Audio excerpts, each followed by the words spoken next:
Good morning, everybody. Today is March 3rd. It is 9:30 Washington, D.C. time. We've got people from 3 different areas across the globe, so I'll let them talk about what time it is in their time zone. But Craig and I are very excited to recap day 1 with Martina Grom from Vienna. Martina is the CEO of atwork, and she is also a Microsoft 365 MVP and regional director. So Martina, welcome to the show. Yeah, thank you, and thanks for inviting me. So just to introduce myself, my name is Martina Grom. I'm based in Vienna, Austria, which you probably hear from my accent. A little bit, just a little bit, like a little bit Schwarzenegger. And we would ask you for an impression, but we don't want to go there. I'm a Microsoft 365 MVP, and I'm also an Azure MVP, and I'm also a Microsoft Regional Director, so which leads sometimes to the impression that I'm working for Microsoft, which I do not do. It's just how Microsoft handles their titles and how it works from a title perspective. And I'm the CEO of a company called atwork, which is based in Vienna, Austria, and we are focused on things around Microsoft Cloud Services, governance, solutions, software development, and anything else. Nice. Thank you for coming. Thank you for joining us. So Jay mentioned me, but I'll say Craig Janke. I do work for Microsoft. I'm based out of Chicago, so it's still 8:30 a.m. here. Happy to have you from Vienna. It is one of my favorite cities that I've been to when I traveled. My wife has Slovak relatives, so we've been to Bratislava a couple of times. We always fly in and out and do a couple of days in Vienna when we do that. So nice to meet you. One of the things I want to ask you right off, though, you mentioned that you're an MVP for 365 Office and Azure, which is pretty cool. And I know from following you online and on Twitter, not that I know what I mean, like that we've communicated and stuff, that I've seen that you were one of the first Office 365 MVPs, weren't you? Or you've had that for a while. Can you talk about the difference between one, how you got your MVP or what you did, because I know that's like a community type of award. So how you got involved with that, and then maybe the difference a little bit because we don't often have an MVP and a regional director, what the difference is behind that. So yeah, this is still one of the things which makes me kind of proud, because Microsoft added the categories Azure and Office 365 back in 2010 or 11, and I was awarded with the MVP award in January 2011, and it was only 8 of us. Nice. Wow. So this was pretty, it was pretty cool, and it was like, and the other topic which I liked is I got the award because of my community work around Office 365. And as I said, I'm living in Austria, and Austria is not the region which was first with Office 365. So Germany had it, the US had it, France had it, everyone had it. And Austria is getting to have it. And I started right away with that. So I started working with cloud services back in 2008. Nice. When Microsoft set the first vision around, hey guys, we have a vision of cloud computing, and we are moving into that direction, and we want you to follow. And I started looking into that, and I really liked the idea behind cloud computing, how it works, how a customer can benefit from. And this is how I moved into that. So I started blogging around that, supporting customers. Some of my customers still said I forced them to move into Business Productivity Online Suite. Yes. Well, they're probably happy for that. Now they are happy, but they were on the first version. It was Business Productivity Online Suite back then. Yes. Right. And the fun part around that was then I got the award, and it was my first time traveling to Seattle and see the headquarters and everything. And it was such a good experience for me because we were only 8 people. Everyone said, oh, those are the Office 365 guys. We don't know what to do with them because on-premises is still so relevant Right. for our business and so on. And it was like we were kind of the aliens in all the space. And a friend of mine who is an Azure MVP, he said, Martina, you do not even have a product yet because I was awarded in January and Office 365 was named in June. So, and this was also something which was quite funny in the beginning. And yeah, but I still love talking and helping and supporting the community. It kind of changed over the time. And also one of the things I see is that people say, okay, you know so much about the whole service and how it works, but this is also, it's a history thing. If you do something for that time I'm doing it, yeah, you know the service more or less. Cool. So yeah, so that's an interesting thing. Because we're talking about Ignite and we had a bunch of recent rollouts there. So can you talk a little bit about the change that you've seen over time and what you took out of Ignite that you think is interesting that we wouldn't have seen like 10 years ago, would we? Yeah. So when I think about that, and the keynotes every year show the kind of that picture, it's more like a vision keynote. So what wants Microsoft to be there in the future? And in the last year, we learned a lot about remote work and work from home and have artificial background behind us. And on the other side, you have real world problems like engineers are not able to travel to their customers and help them. And then you see a keynote which is kind of virtual and also have a virtual experience like it is in Mesh. And the first reaction might be, why do I need that? Why do I need to watch a keynote with little avatars standing around or being underwater and so on? But if you look at the business perspective of that, it kind of makes sense. And 10 years ago, everyone has said, okay, this is not gonna happen. Right. 1 year ago, everyone said it's not gonna happen that 100% of the workforce goes into working from home or remote working. And you see, we can adapt pretty quickly if we need to.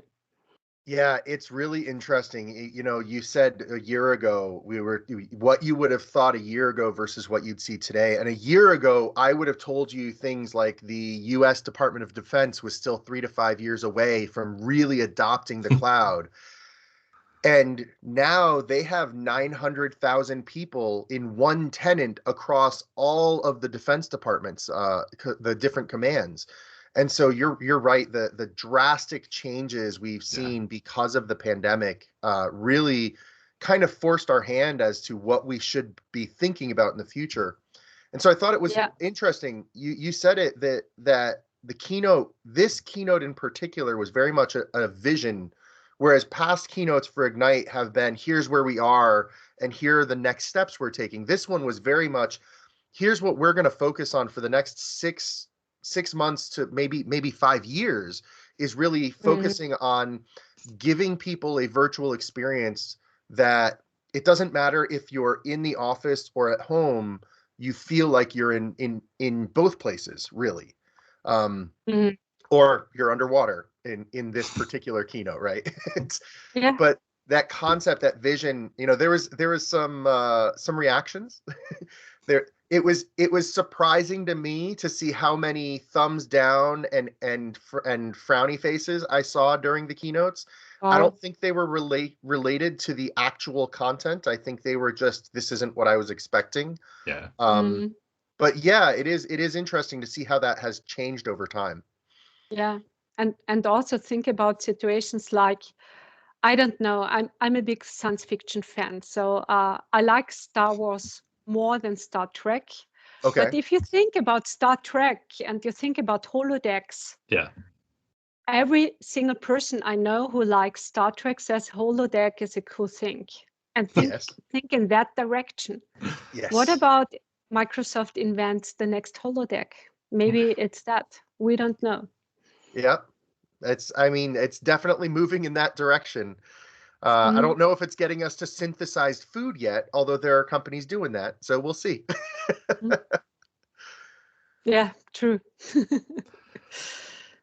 Yeah, in that frame, I thought one of the interesting videos that I saw, I can't remember if it was an ad or just part of the session in the keynote. And I know there was some talk about whether or not it was a keynote that went to tech or if it was more of a marketing pitch. But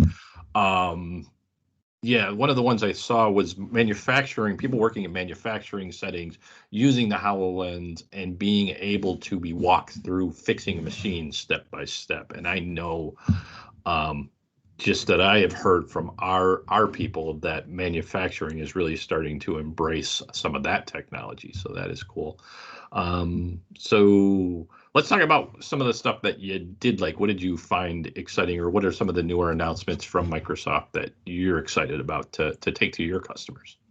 So what I really like is all stuff around which comes from Azure and AI, because I think this is important for all of us to bring AI into our day-to-day life, that it can help us. Yes.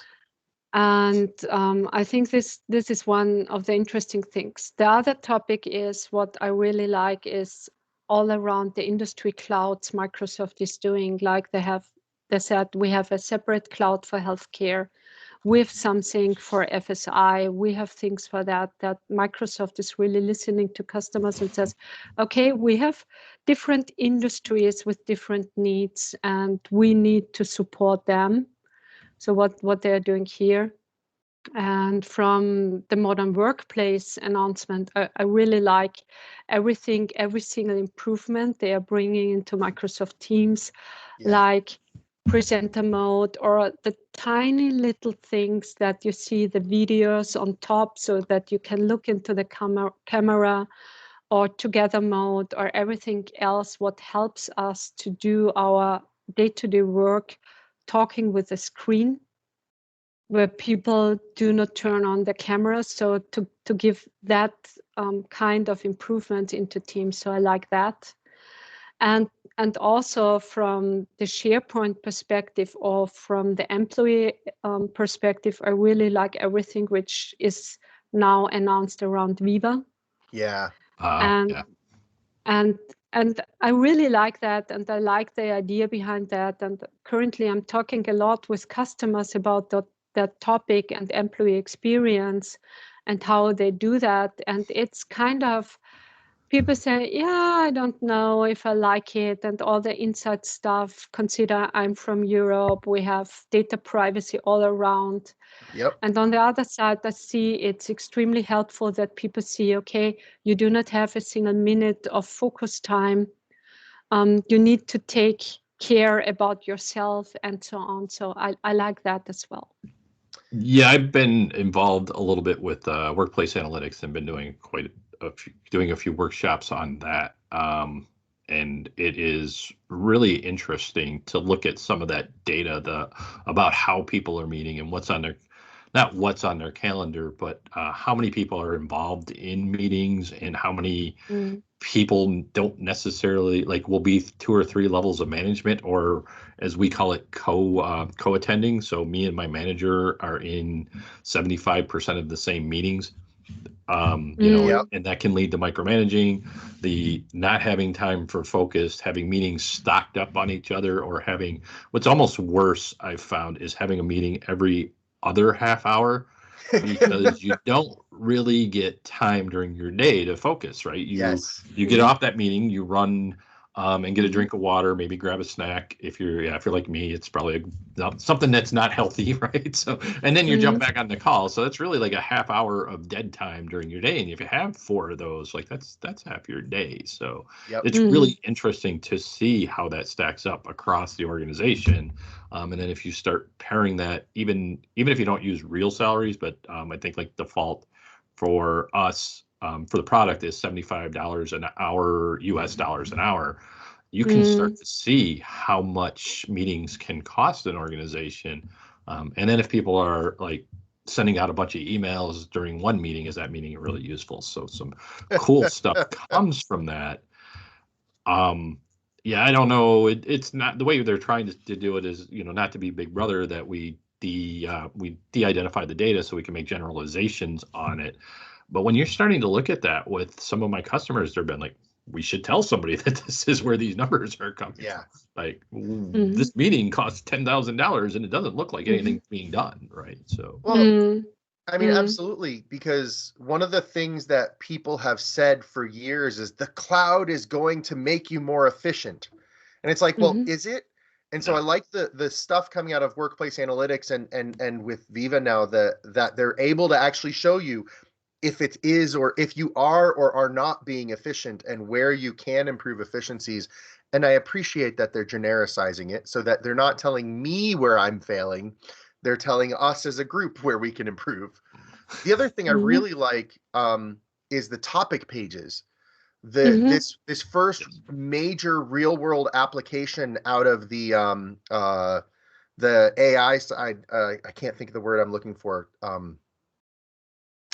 Anyway, the ability to identify topics based on content and start pulling that together, so you have some actual knowledge management stuff happening within the platform that doesn't require an individual to read a document and categorize it. And I'm really excited to see where that comes. I do a lot in the records and information management world, and where that intersects with the governance of your workspaces. And so seeing that product coming really excites me as well. Yeah.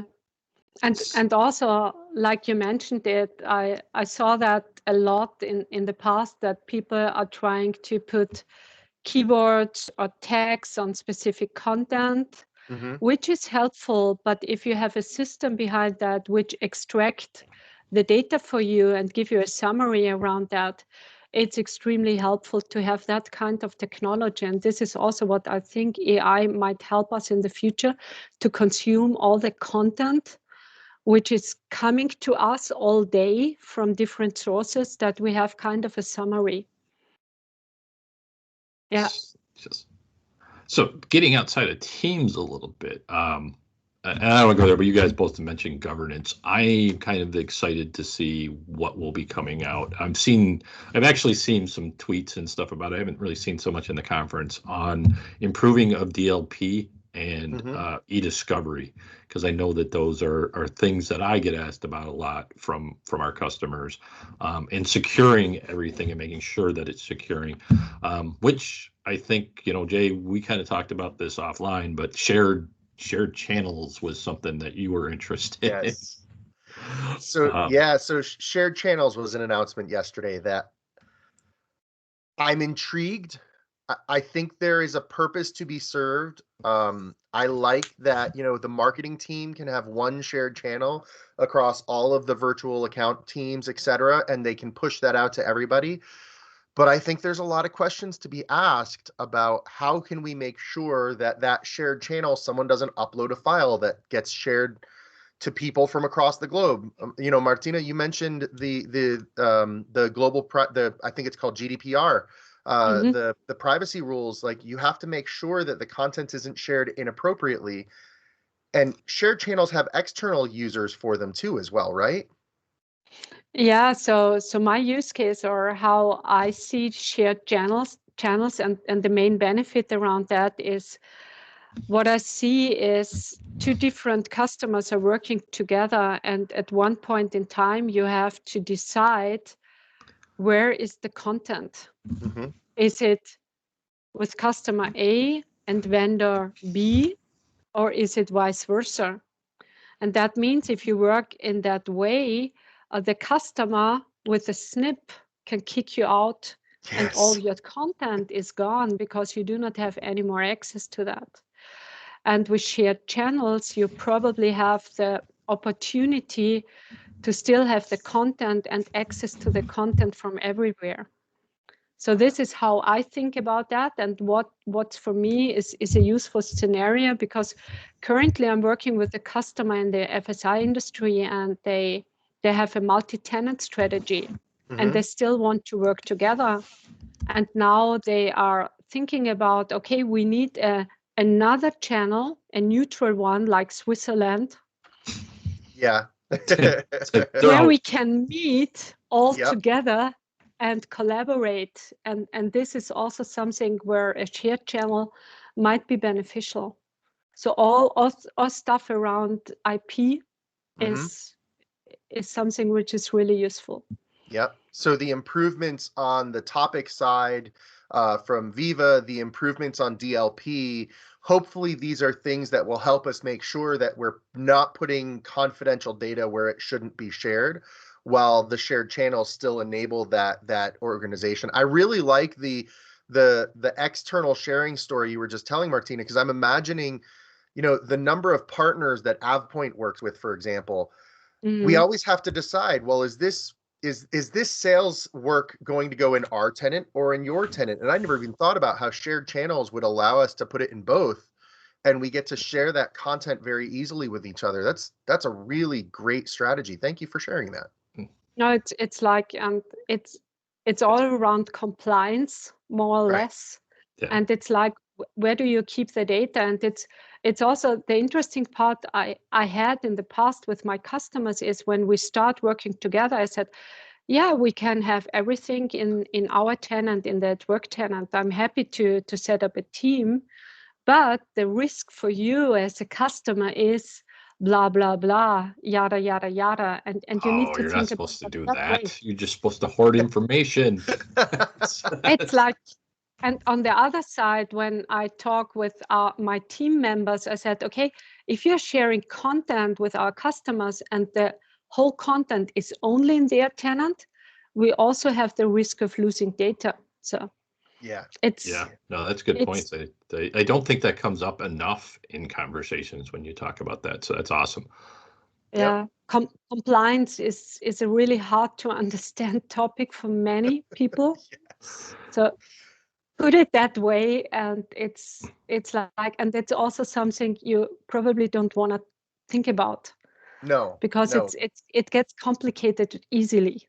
Yes, I'm in, like I said, I'm in the government space, the U.S. government space, and there are people who compliance. Exactly. There are people who think about nothing but compliance all day, and then there are people who are just trying to do their job as government civil servants, and they don't even want to know compliance is a thing. So you have to, as a solution architect, you really have to think about both sides. What are you trying to accomplish, and how are you trying to secure it and helping them meet in the middle without making either of their jobs harder? It's and also maybe it's useful so to give an advice is what I do, because the first reaction at something you don't know or do not understand first time is that you said, I don't like that. I do not like private channels. I do not like shared channels or anything else. And then it's just wait 5 seconds, think about that, sleep overnight, and think about use cases. Yes. And this is extremely helpful to move forward with that and said, okay, there's an idea behind that. It might be useful for that use case. Absolutely. It's interesting because every time we talk about, me and Jay talk about a new product or a new feature rolling out, I can almost invariably know that one of the first questions I'll have from a customer is, how do I shut that off? Yeah. So, well, they want to shut it down before until they understand it a little bit more, until they get what controls there are and what risks there are, right? Yeah, and I'll go with that until they understand it. And a lot of times I joke, but a lot of times it's just, I just want to shut it off. My users don't need that. And it's also kind of, it's learned behavior, right? Because if you ever worked in operations or support, Yeah. You know what happens if something unexpected happens or appears, and you just do not want that extra portion of stress, probably also. Yep. You know, to kind of wrap up, there were two other, I guess, related things that came out yesterday with regard to Teams meetings. So Teams meetings is a huge focus for Microsoft. Here we are using a Teams meeting to record this episode. You mentioned the presentation modes, Martina. There's also the webinars released, the ability to have a webinar platform built on Teams, which I'm sure is a V1 tool right now, but it's nice to finally get some registration capabilities and integration with Dynamics. The other thing I thought was actually really exciting was the Teams meeting Overflow, which related to that webinar capability is the fact that you can now have an automatic overflow. If you hit that cap on the number of people that are allowed in a Teams meeting, it will automatically kick the 301st person and beyond over into a live meeting. I honestly, as non groundbreaking as that is, it's a pretty big set of features there, right? It's definitely is, and it's some of the outcomes we learned in the last year, that we have large meetings, we have to do that, to have that kind of functionality as well. Yep. And one of the topics I didn't mention enough, but it's something I really think it's really important, is all the announcement they brought up around security. Yes. Yeah. Because it's really interesting how much more you now need to look into securing your Microsoft tenant, putting governance on Teams, give people a secure access to their environment. So currently I talk a lot about zero trust, and it's now coming into the mindset of people that they said, okay, I can't protect my internal network. I also have to think about how zero trust can work. That's right. And this is also pretty cool what Microsoft announced yesterday about that. Yeah, I think we're going to see a bunch more today around security. It's not one of the topics everybody loves to hear about, but I think it is very important, like you said. I like hearing Microsoft talking about zero trust. It's all over the Department of Defense. They want a zero trust system. We do a lot of attribute-based access control conversations, ABAC. So hearing Microsoft making progress there, hearing Microsoft talk about passwordless access, things like that are very exciting progress to see. So, Martina, thank you so much. I'm gonna wrap us up because I know we have some hard stops coming up on our schedule, but this has been a blast. Thank you for joining us this morning. We appreciate it. Yeah, thank you. And thanks for inviting me, and hope to see you soon in person.